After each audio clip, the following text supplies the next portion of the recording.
When a woman thinks her house is haunted, she doesn't realize she's the one they fear. The story opens in 1945 and follows a woman named Grace Stewart, who lives in a large isolated mansion on the island of Jersey with her two children, Anne and Nicholas. The war has already ended, but her husband, who went to fight in France, has not yet returned home.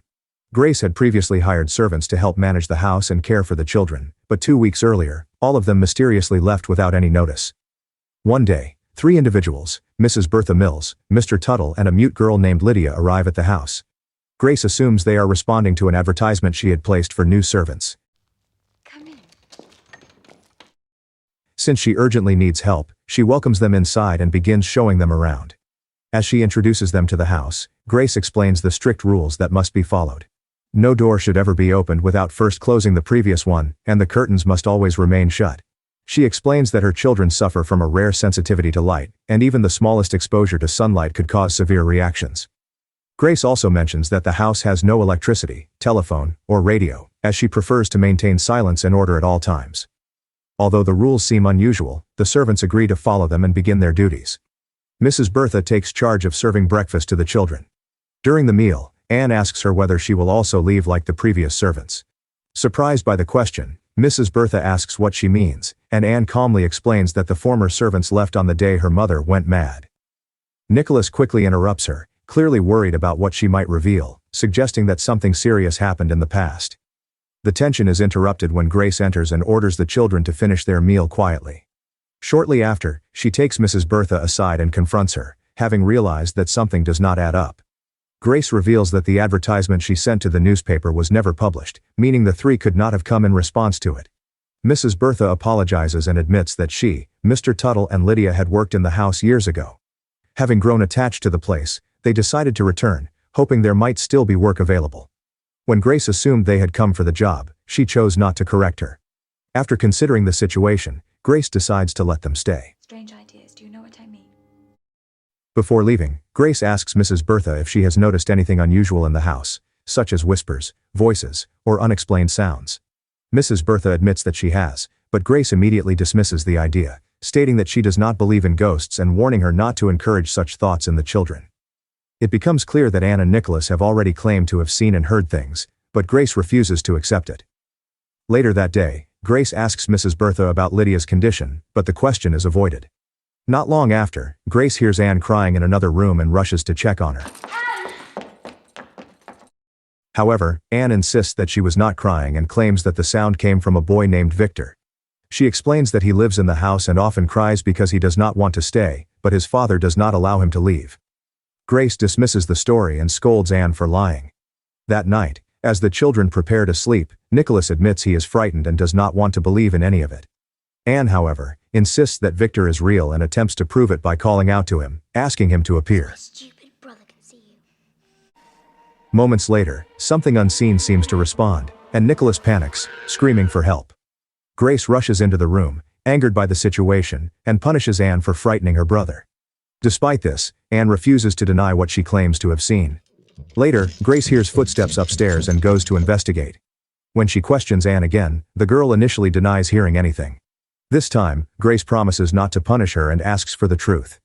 Anne eventually admits that someone is in the nearby room.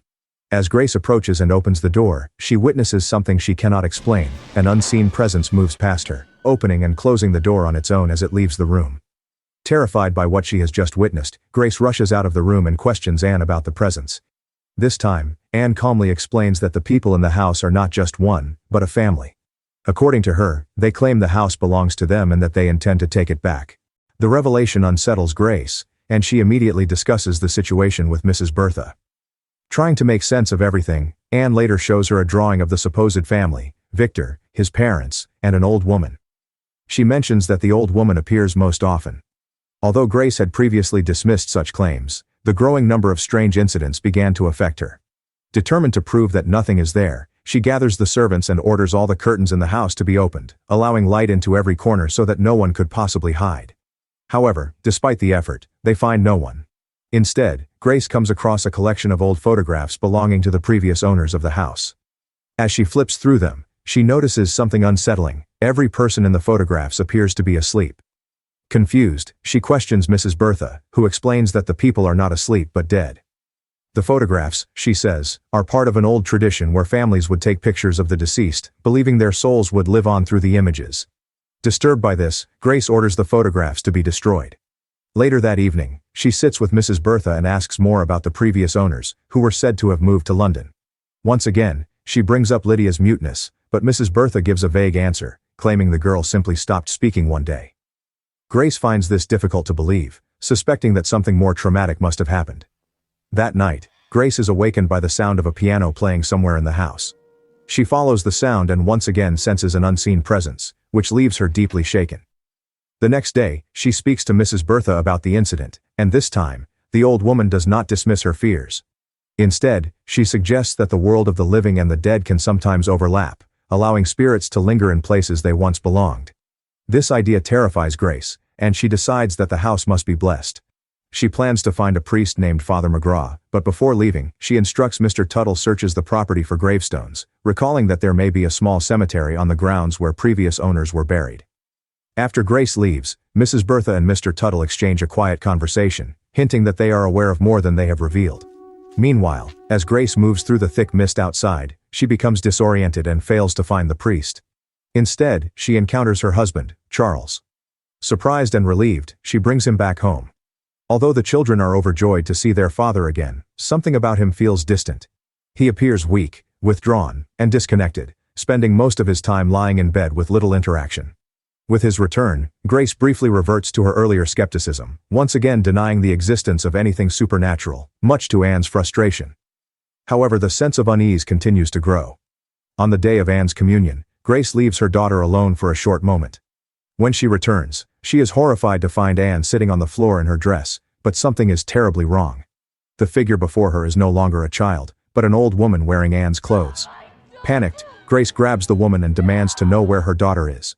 Moments later, the illusion breaks, and Anne reappears, terrified and confused. She runs away, accusing her mother of trying to harm her.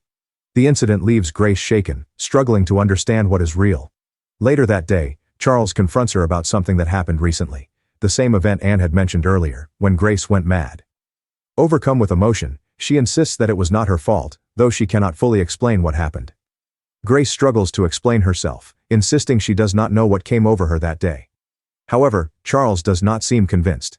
Instead, he quietly tells her that he has to return to the war. Confused and frustrated, Grace reminds him that the war is already over, but he remains distant. Their conversation turns tense, yet it gradually softens into a moment of intimacy. The next morning, Grace wakes up to find that Charles has disappeared once again. As she processes his sudden departure, Anne and Nicholas awaken to something alarming. The curtains in their room are gone. Sunlight begins to flood in, and the children panic, expecting their usual painful reaction. Grace rushes to them and quickly tries to move them into a darker room only to realize that every curtain in the house has been removed. With no other option, she blocks the windows as best as she can. However, something unexpected happens. The children remain completely unharmed by the sunlight. This realization deeply unsettles Grace, as it contradicts everything she believed to be true. The children, still shaken, ask for their father, but Grace quietly tells them that he has left again. Determined to find answers, she confronts the servants, demanding to know who removed the curtains. Strangely, they remain calm and suggest that perhaps the children are no longer sensitive to light. This response angers Grace, and she immediately orders them to leave the house. Afterwards, Grace begins searching the entire house in a frantic attempt to restore order. Meanwhile, Anne and Nicholas, fearing that their mother may have lost control again, decide to leave the house and search for their father on their own. As Grace continues her search, she enters the servants' quarters and discovers something shocking, a photograph showing Mrs. Bertha, Mr. Tuttle and Lydia, dated back to 1891. The realization slowly dawns on her that the three servants are not what they seem. At the same time, outside the house, Anne and Nicholas come across a set of gravestones. To their horror, the names on the graves match those of the servants. Moments later, the three figures appear in the distance and begin approaching them. Terrified, the children run back into the house with the servants following closely behind. They reunite with Grace, who immediately tries to protect them. In desperation, she attempts to shoot the approaching figures, but the bullets have no effect. She quickly locks the doors and hides with her children. From outside, Mrs. Bertha calmly speaks to Grace, explaining that they mean no harm. She reveals that they had died many years ago from tuberculosis and, for some time after their deaths, continued living in the house without realizing the truth. Eventually, they came to understand what had happened to them, although Lydia was so traumatized by the realization that she lost her voice. Mrs. Bertha goes on to explain that even if they were to leave, other spirits would remain in the house, and Grace would not be able to escape them. Soon after, the old woman Anne had described earlier appears inside the house with Victor's family. They are gathered around a table, conducting a séance in an attempt to communicate with the spirits they believe are haunting them. During the séance, the truth is finally revealed. Grace and her children are not the victims of a haunting, they are the ones haunting the house. The people at the table are alive, and they have been living in fear of Grace and her children's presence. As the séance continues, the medium asks Anne and Nicholas what happened to them, forcing buried memories to surface.